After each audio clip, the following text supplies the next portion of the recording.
이 새벽에 우리에게 주신 하나님의 말씀은 누가복음 17장입니다. 누가복음 17장 11절로 19절 말씀입니다. 함께 한 목소리로 합독하시면서 살아계신 하나님의 음성 들으시기를 바랍니다. 함께 읽겠습니다.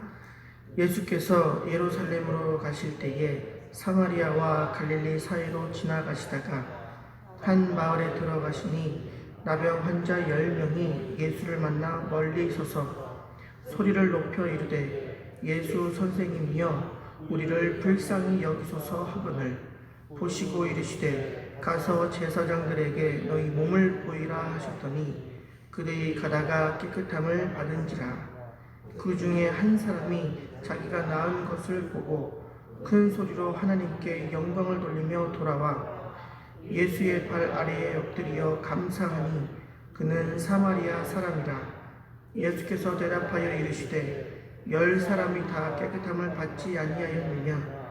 그 9은 어디 있느냐? 이 이방인 외에는 하나님께 영광을 돌리러 온 자가 없느냐 하시고 그에게 이르시되 일어나 가라, 내 믿음이 너를 구원하였느니라 하시더라. 아멘. 오늘도 이 귀한 새벽에 오신 우리 성도님들의 삶에 우리 하나님의 놀라운 은혜와 사랑이 가득 차고도 넘치기를 소망합니다. 우리가 성경을 읽다 보면 기억이라는 단어를 접하게 됩니다. 기억.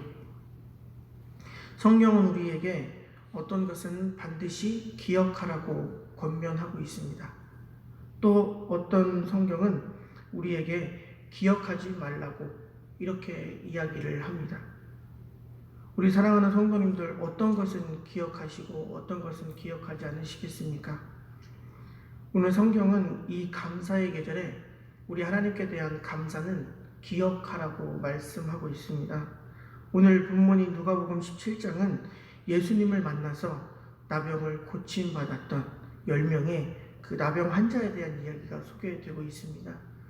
이 당시에 나병이라고 하는 것은 사람 근처에도 갈 수 없었고 또 사랑하는 가족들 곁에도 갈 수 없었고 더 심한 것은 그 마을 공동체에서도 같이 살 수 없는 그런 병이었습니다. 쉽게 말하면 나병이 걸렸다 하면은 마을에서 쫓겨나 어디 산속이나 이런 데서 평생을 그 병이 나으면 다행이겠지만 나을 때까지 살아가야 하는 그런 심각한 병이었습니다. 한편으로는 저주라고까지 생각하는 병입니다. 여러분, 그들은 모두 예수님께 고침받기를 호소했습니다. 이들은 예수님이 오시는 것을 보고 멀리서 서서 고백하고 외칩니다. 예수님, 나 이 병 좀 낫게 해 주시옵소서. 그리고 그들은 신기하게도 다 함께 나병을 고침받게 됩니다. 그런데 신기한 것은 그 중에 한 사람만이 예수님께로 돌아와 감사를 합니다. 이 귀한 감사의 계절에 우리는 얼마나 하나님께 감사를 하고 있는지, 아마 지난 우리의 인생 이래로 처음 맞이해본 이 코로나라는 이 심한 어려움 속에 우리는 어떠한 감사로 하나님께 나아가고 있는지, 혹 내 삶의 이런 어려움들로 감사를 잃어버리고 있지는 않은지, 오늘 이 귀한 말씀을 통해서 우리의 감사가 다시금 하나님 앞에 회복되는 은혜가 있기를 소망합니다. 먼저 우리는 지난날의 모습을 꼭 기억하고 살아야 됩니다. 18절 말씀을 보면 예수님께서 이렇게 말씀하십니다. 이 이방인 외에는 하나님께 영광을 돌리러 온 자가 없느냐 하시고, 화장실 갈 때와 나올 때가 다르다라는 말이 있습니다.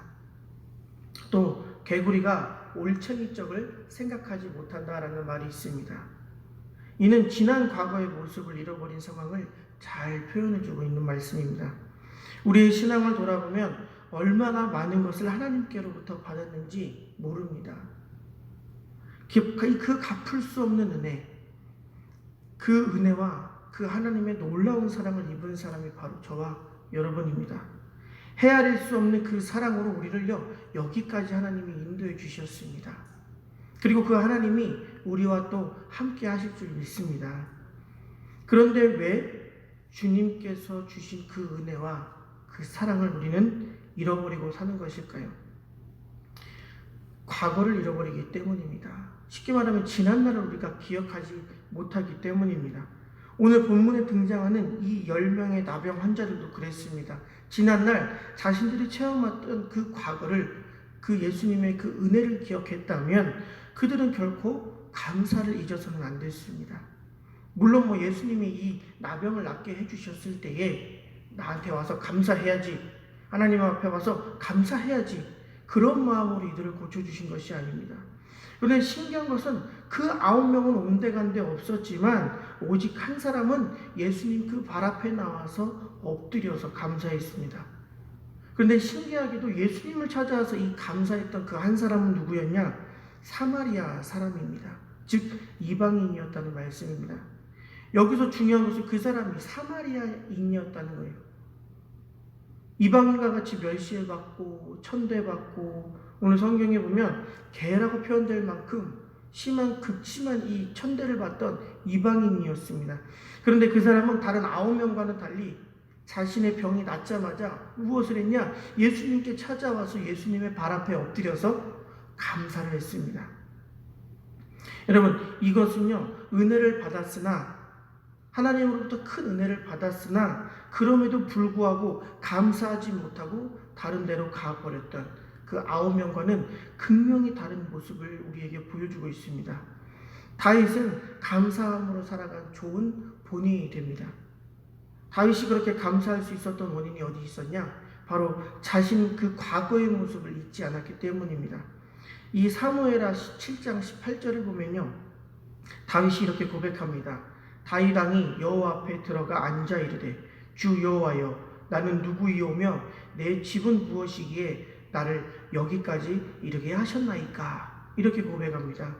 하나님, 내가 누구고 우리 집안이 뭐라고 나를 이 왕위에 앉아서 이 귀한 일을 맡겨주셨습니까? 하나님 감사합니다 라고 고백하고 있는 겁니다.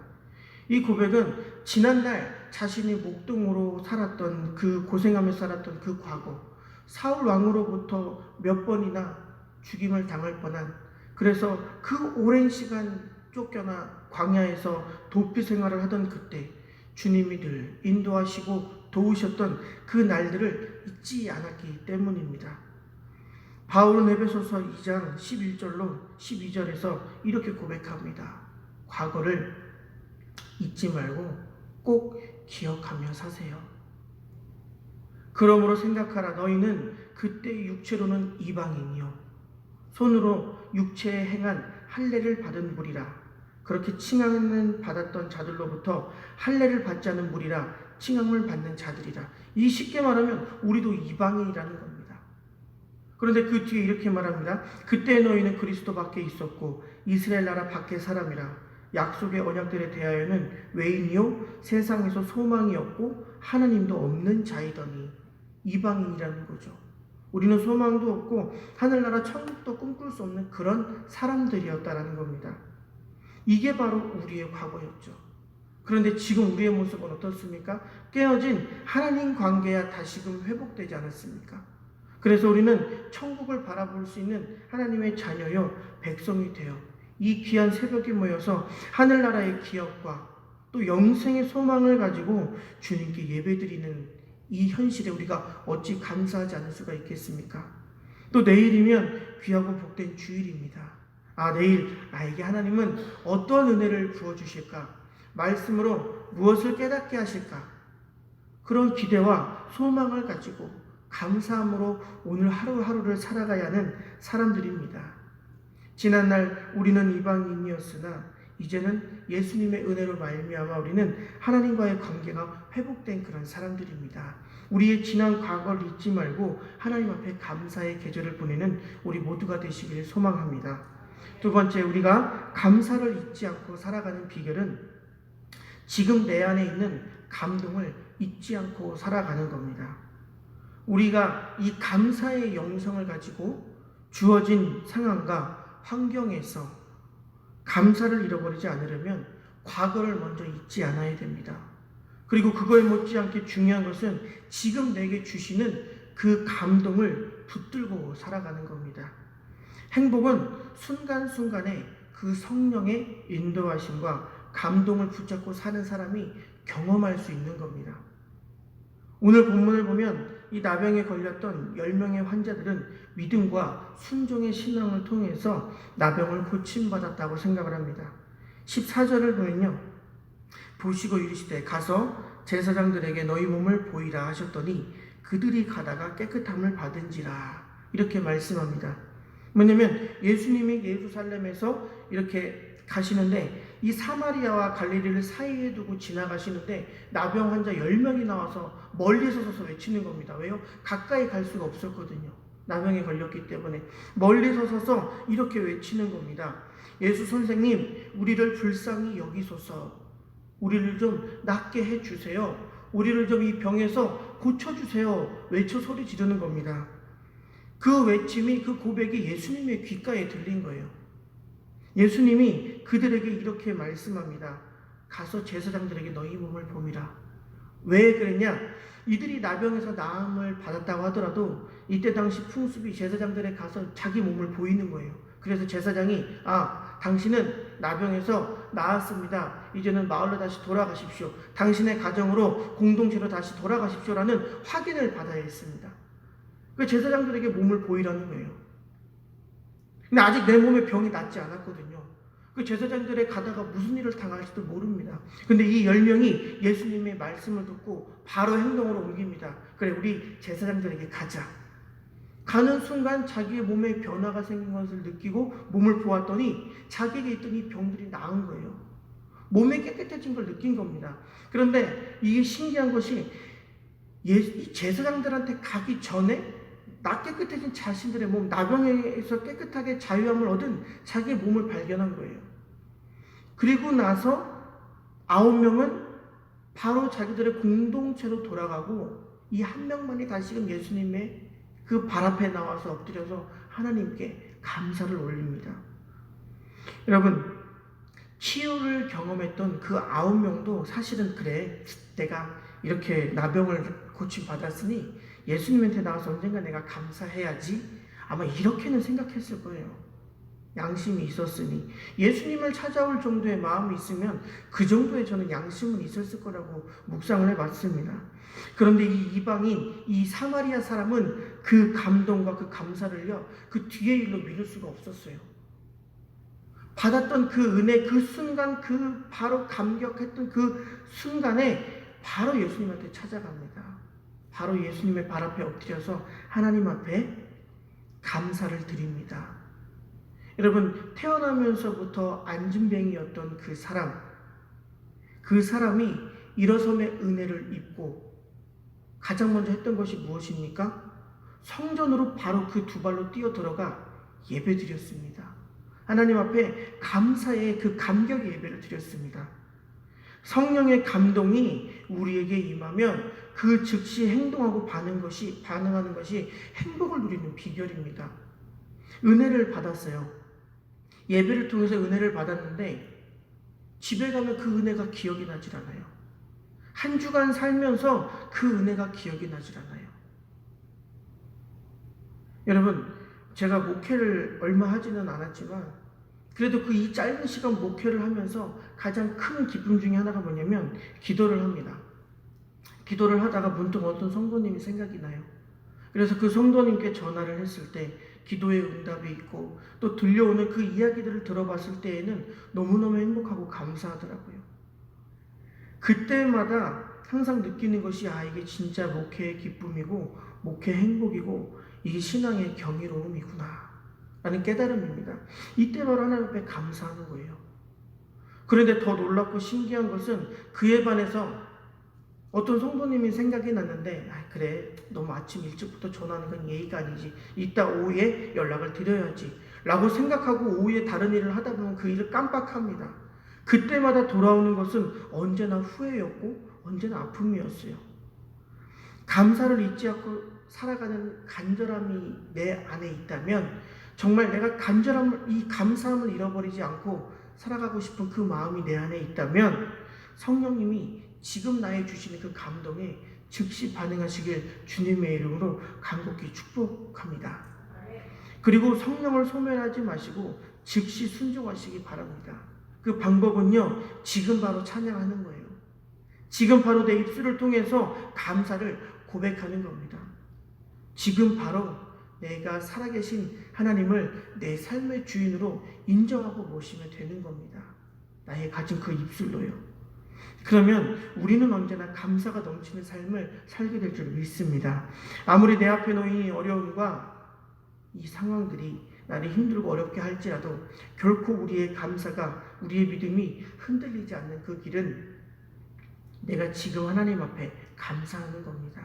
과거를 잊지 않고 지금 내가 바로 이 감사해 버리는 거예요. 그래서 현재의 감사가 회복되는 감사의 계절을 누리시기를 소망합니다. 마지막으로 감사를 잊지 않고 사는 비결은요, 선하신 그 주님의 계획하심을 기대하며 사는 겁니다. 여러분, 이 새벽에 눈을 뜨면서 어떠한 기도로 눈을 뜨셨습니까? 결승선에 도달하기 전에 결코 경기는 끝나지 않는다 라는 말이 있죠. 이 말은 포기하지 않고 계속해서 달려가야 함을 우리가 알 수 있습니다. 우리에게는요, 가야 할 길이 아직 많이 남아 있습니다. 어떤 사람에게는 그 길이 기쁨일 수도 있고 감사일 수 있습니다. 그런데 어떤 사람에게 이 길은요, 곤욕이고 좌절이고 낙심의 길일 수 있습니다. 그런데 그 차이가 어디에서 올까요? 내가 뭔가를 많이 가졌다고, 내가 지금 뭔가를 누리고 있다고, 소유하고 있다고, 내가 좀 똑똑하다고, 많이 배웠다고, 다른 사람들보다 더 많은 것을 좀 알고 있다고, 거기서 오는 행복일까요? 오늘 성경은요, 이 질문에 대한 대답을 확실히 보여줍니다. 감사하라는 거예요. 감사하라는 거. 왜냐하면 오늘 주어진 이 하루를 감사할 줄 아는 사람에게는 감사할 수 있는 또 내일이 준비되어 있기 때문입니다. 스펄전 목사님이 이런 말씀을 합니다. 촛불을 보고 감사할 수 있는 사람에게는 달빛이 주어집니다. 달빛을 보고 감사할 수 있는 사람은 햇빛을 볼 수 있습니다. 햇빛을 보고 감사할 수 있는 사람에게는 햇빛도 필요 없는 천국을 주십니다. 오늘 본문의 주인공인 이 사마리아, 이 이방인 사람은요, 경험한 행복이 바로 이런 행복과 같은 행복입니다. 치유를 체험하고 즉시 돌아와 주님 앞에 엎드려 감사했습니다. 그러자 예수님이 이에게 뭐라고 말씀하시냐? 19절을 보니 그에게 이르시되 일어나서 가라. 내 믿음이 너를 구원하였느니라 하시더라. 아멘. 여러분, 이거 자칫 잘못하면 내가 믿음이 있어서 구원받았다, 내가 내 자신을 구원했구나 라고 생각할 수 있는데 그렇지 않습니다. 육체의 치유로 인해서 하나님 앞에 감사를 드렸더니 주님께서는 그 영혼을 구원하셔서 천국을 기업으로 주시고 영원한 생명을, 그 영생을 선물로 주셨다라는 겁니다. 감사는요, 복된 미래를 여는 열쇠와도 같습니다. 오늘 그 열쇠가 우리 주머니에 들어있기를 소망합니다. 그래서 필요할 때마다 그 열쇠를 꺼내서 감사의 문을 여시기를 축복합니다. 오늘의 이 답답한 현실을 벗어나서 새로운 미래를 열고 싶으시다면 감사의 영성을 꼭 겸비하시기를 소망합니다. 우리가 잘 알고 있는 세계적인 거부 부자였던 이 록펠러라는 사람이 있습니다. 그는 세계적인 거부였지만 사실은 빛과 어두운 그림자, 이 양면을 가진 사람입니다. 그는 수단과 방법을 가리지 않고 재산을 모으는 과정에서 많은 사람들에게 손가락질을 당하면서 아우 악독한 사람, 더러운 자본가라는 비난과 이 비평을 받았던 사람입니다. 그는 43세에 미국에서 가장 큰 회사를 소유하게 되었고 그 후로 10년이 지난 53세에는요 억만장자가 되어서 세계 최고의 부자가 됩니다. 그것을 지금의 가치로 환산해 보면 빌 게이츠라는 부자가 있는데 그 당시 그 사람이 가졌던 돈보다 약 3배가 더 많은 돈이라는 겁니다. 그럼에도 불구하고 그는 마음 가운데 진정한 행복을 누릴 수는 없었습니다. 왜냐? 55세가 되던 그 해에 일생일대의 위기가 찾아왔기 때문입니다. 기관지염, 탈모, 신경성 위궤양병, 탈진 등으로 그는 쓰러지게 됩니다. 그래서 55세 병원을 찾아가서 이 건강 검진을 받게 됐는데 의사로부터 충격적인 말을 받게 된 것이 록펠러 당신은 1년을 넘기기가 어려울 겁니다. 당신의 지금 건강 상태는 길게 살아야 1년입니다. 라는 시한부 인생을 선고받게 됩니다. 이 말을 들은 록펠러는요, 하루에 100만 불을 벌고 있었습니다. 100만 불. 그 모든 돈, 자기가 모아놨던 그 수많은 돈이 하루아침에 무의미하게 느껴진 겁니다. 그는 잠도 못 자고 먹지 못한 채 몇 날 며칠을 보내다가 한밤중 일어나 침대 앞에 무릎을 꿇습니다. 이는 사실 부모님으로부터 받았던 신앙의 영향인데 그는 믿음이 좀 있었던 사람입니다. 그러나 돈을 벌다 보니 그 믿음을 잃어버리게 되었고 당연히 감사도 잃어버린 삶을 계속해서 살아갈 수밖에 없게 되었습니다. 그날 밤 하나님 앞에 엎드려 고백합니다. 하나님, 그동안 내가 잃어버렸던 내 믿음을 회복시켜 주시옵소서. 하나님은 내 모든 것이 되십니다. 라는 그 회개의 눈물을 흘리면서 하나님 앞에 고백을 합니다. 그리고 그는 즉시 다음날 담임 목사님께 찾아가 의논하고 이 록펠러라는 재단을 만들게 됩니다. 그리고 본격적인 자선 사업, 선교 사업을 시작합니다. 뿐만 아니라 얼마 지나지 않아서 그 록펠러 재산의 자신의 절반 가까이 되는 그 많은 돈을 기부합니다. 그리고 그렇게 고백합니다. 어려서는 내가 11조를 의무로 드렸지만 이제는 그 11조의 진정한 감사의 의미를 알았습니다. 라고 고백합니다. 그리고 그 뒤에 유명한 그 시카고 대학을 비롯한 12개의 대학을 세우고 남은 인생 동안 5,000개의 교회를 세우겠습니다. 라고 하나님 앞에 고백합니다. 그리고 무려 4,928개에 달하는 예배당을 짓고 55세가 넘기기 어렵습니다. 라는 시한부 인생을 받았던 그는 98세라는 긴 인생을 더 살게 됩니다. 그리고 그는 더러운 자본가라고 손가락질 받던 인생에서 위대한 자본가로 탈바꿈을 하게 되고 수많은 간증을 남기게 됩니다. 그는 98세가 되어 죽음이 가까이 왔다는 것을 직감하고 하루는 그 1년이라는 선고를 받았던 그날 아침, 그날 그 저녁처럼 침대 앞에 무릎을 꿇고 고백합니다.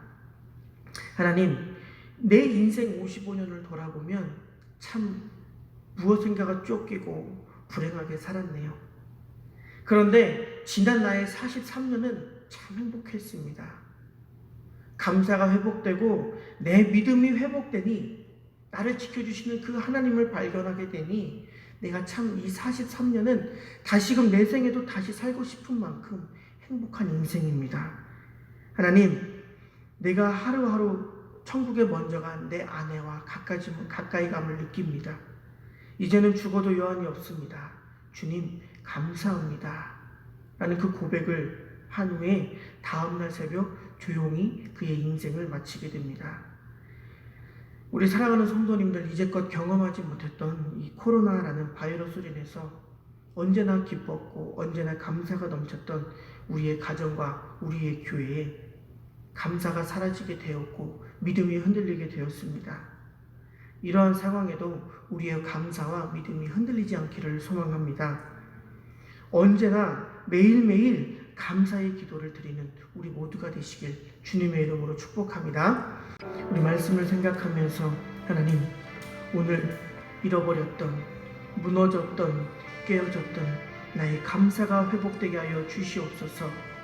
주신 입술로 늘 감사와 찬양과 복음을 전하는 일에 사용되게 하시고 하나님을 기쁘시게 하는 복의 주인공, 감사의 주인공으로 살게 하여 주시옵소서. 우리 함께 기도하겠습니다. 하나님, 이 귀한 감사의 계절, 우리의 감사신앙을 점검하게 하시니 감사합니다. 얼마나 하나님께서 주신 그 은혜와 그 사랑에 감격하고 반응하고 감사하고 있었는지, 얼마나 하나님께서 주신 그 하루하루의 그 은혜를 내가 기억하고 있었는지 돌아봅니다. 아버지, 이 새벽에 우리가 주님 앞에 간구하오니 감사가 회복되게 하시고 이 감사를 통해서 복된 주인공으로 살게 하여 주시옵소서. 예수님의 이름으로 기도드리옵나이다. 아멘. 부활이요 생명이요 승리가 되시는 우리 주 예수 그리스도의 은혜와 아버지 하나님의 크신 사랑과 보혜사 성령님의 거룩하신 교통하심이 매일매일 감사를 잃어버리지 않겠습니다. 지난날을 기억하고 겸손히 하나님께서 주신 그 은혜와 사랑을 기억하겠습니다. 감사를 통해 복의 주인공으로 이 감사의 계절을 지내겠습니다. 믿음으로 결단하며 이 시간과 이 자리를 거룩히 구별하여 하나님께 영광을 돌리는 우리 사랑하는 성도님들의 가정과 생업 위에 하나님의 위로가 필요한 우리나라와 온 세계와 열방 가운데 영원토록 함께하여 주시기를 간절히 축원하옵나이다. 아멘.